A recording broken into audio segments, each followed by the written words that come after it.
9 سے 10 गुना बड़ा भारत का दिफाई बजट है, उसकी जो परमानेंट ख्वाहिश और ख्वाब है पाकिस्तान को नुकसान पहुंचाने का, उसके सामने ये एक cost effective factor of stability है। अमेरिका के ऊपर भी भारत की असलियत जाहिर हो गई है। वो तो पाकिस्तान की रिटेलिएशन का 3-4 घंटे उसको बर्दाश्त नहीं कर सकता, तो कल को ये चीन के खिलाफ क्या खड़ा होगा। एटमी धमाकों के वक्त पाकिस्तान को जिन माशी पाबंदियों और सफारती दबाव का सामना करना पड़ा, उनके असरात किस तरह मुरतब हुए, उस वक्त इम्पैक्ट क्या था पाकिस्तान पर? जी, मैं समझता हूँ कि भारत ने हमारी तारीख में कई दफ़ा मई के महीने को चुना है, क्योंकि उनकी कैलकुलेशन ये रही है, चाहे वो 1998 हो या 2025 हो, कि पाकिस्तान को जून में बजट देना होता है, IMF और वर्ल्ड बैंक के पास जाना होता है, रिलीफ चाहिए होता है, और अगर सियासी और जमहूरी हुकूमत है तो ज़ाहिरी बात है अगर कोई जंग में पाकिस्तान या कशीदगी की कॉस्ट इतनी बढ़ जाएगी कि फिर वो अवाम को रिलीफ नहीं दे सकेंगे, तो हुकूमत के लिए पॉलिटिकली और इकोनॉमिकली अफोर्ड करना मुश्किल हो जाएगा रिस्पॉन्ड करना इंडिया के लिए। ये तवक्को उनको मई 1998 में भी थी और इस दफ़ा भी थी, लेकिन अल्हम्दुलिल्लाह उस वक्त भी हमारी हुकूमत ने, फौज ने पाकिस्तान की कौमी सलामती और खुद मुख्तारी को ज़्यादा अहमियत भी दी, लेकिन साथ ही साथ इस ज़ीरक सिफारतकारी जिसका अभी ब्रिगेडियर मिन्हास जिक्र कर रहे थे, उसका भी सबूत देते हुए इंश्योर किया कि इसकी कोई बड़ी इकोनॉमिक कॉस्ट जो है अवाम पे ना पड़े। और ये बताना बहुत ज़रूरी है, ब्रिगेडियर मिन्हास भी बहुत अच्छी तरह जानते हैं कि ये जो 9 से 10 गुना बड़ा भारत का दिफाई बजट है, उसके बाद और उसकी जो परमानेंट ख्वाहिश और ख्वाब है पाकिस्तान को नुकसान पहुंचाने का रवायती जारियत के जरिए से, उसके सामने ये एक cost effective factor of stability है, जो कि उन 8 क्राइसिस ऐसे गुजर चुके हैं उन ब्रास टैक्स से लेके आज तक, जिसमें पाकिस्तान की एटमी सलाहियत की वजह से भारत जो है उसके जो मंसूबे हैं जारहाना वो नाकाम हुए हैं। और साथ ही साथ हमने बहुत जिम्मेदारी का सबूत देते हुए माशी नुकसान से भी पाकिस्तान को बचाया है। सिर्फ इस दफा का मैं आपको जदीद तरीन आपको एक्यूरेट फिगर्स दे दूं कि 10 मई 2025 की सुबह हर घंटे में पाकिस्तान ने भारत को $4 अरब का नुकसान पहुंचाया था।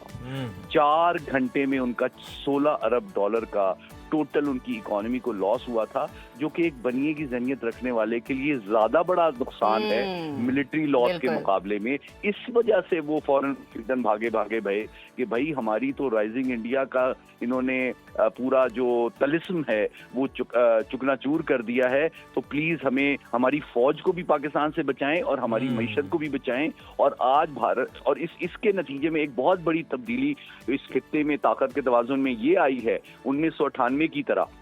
कि आज अमेरिका के ऊपर भी भारत की असलियत जाहिर हो गई है कि एक ऐसा मुल्क जिसको मैं चीन के खिलाफ एक आलमी ताकत के तौर पर खड़ा करना चाहता हूं, वो तो पाकिस्तान की रिटेलिएशन का 3-4 घंटे उसको बर्दाश्त नहीं कर सकता, तो कल को ये चीन के खिलाफ क्या खड़ा होगा। तो ये तो सारी इन्वेस्टमेंट मगरबी ताकतों की भारत के ऊपर जाया हो गई है। तो वहां के जो संजीदा पॉलिसी साज हल्के हैं वो यकीनी तौर पर फ्यूचर जो न्यूक्लियर स्ट्रेटेजिक मिसाइल कॉपरेशन है भारत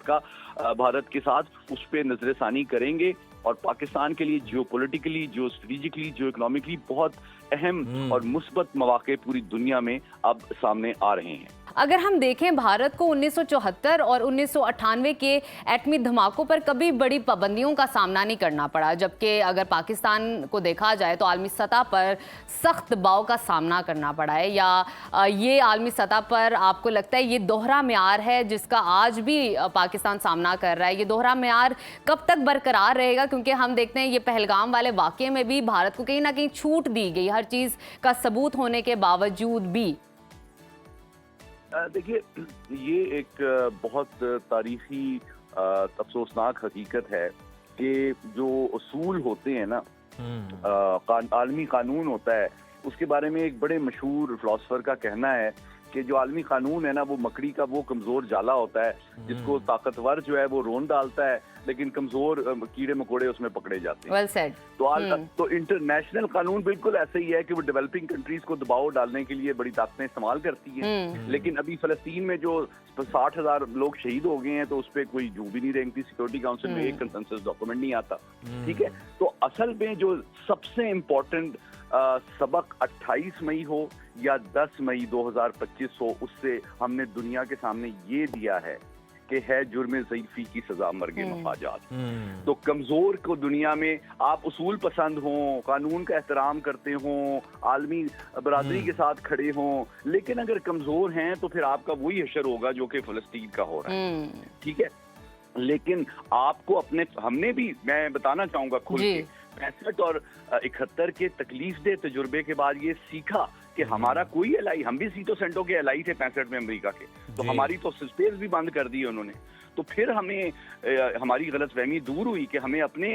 قوت بازو پہ بھروسہ کرنا پڑے گا. 71 کے نقصان کے بعد ہم نے یہ ملتان کانفرنس میں 1972 میں فیصلہ کیا کہ ہم نے اپنی انفرادی قوت، اپنے وسائل کو ایٹمی ڈیٹرنس اور صلاحیت میں کنورٹ کرنا ہے، کیونکہ اب ہم اپنی سلامتی اور خود مختاری کے لیے کسی قوم پہ بھروسہ نہیں کر سکتے. اور الحمدللہ یہ وہ فیصلہ ہے جس کی وجہ سے دنیا کی 193 ممالک میں صرف 9 ریاستیں ایسی ہیں جنہوں نے یہ صلاحیت حاصل کی ہے، اور ہم عالم اسلام کی واحد طاقت ہیں. اور پھر میں اس کو جوڑنا چاہتا ہوں دو اور کوئکلی معاملات سے. ایک تو یہ کہ چاہے 1974 ہو اسمائلنگ بدھا، یا 1998 ہو جس طرح بگل صاحب نے بتایا 11 اور 13 مئی کے بھارتی ٹیسٹ ہوں، یا 7 اور 10 مئی کی بھارت کی ناکام حملے کی کوششیں ہوں، ہمیشہ بھارت نے بدقسمتی سے پاکستان کی پاور کو انڈر اسٹیمیٹ کیا ہے. بالکل، اس بار بھی ایسا ہی ہوا سید محمد علی صاحب، لیکن جو ہے پھر بھارت کو منہ کی کھانا پڑی. اس لیے کہتے ہیں کہ اپنے کو کبھی اپنے سے کمتر نہیں سمجھنا چاہیے. بہت شکریہ سید محمد علی صاحب.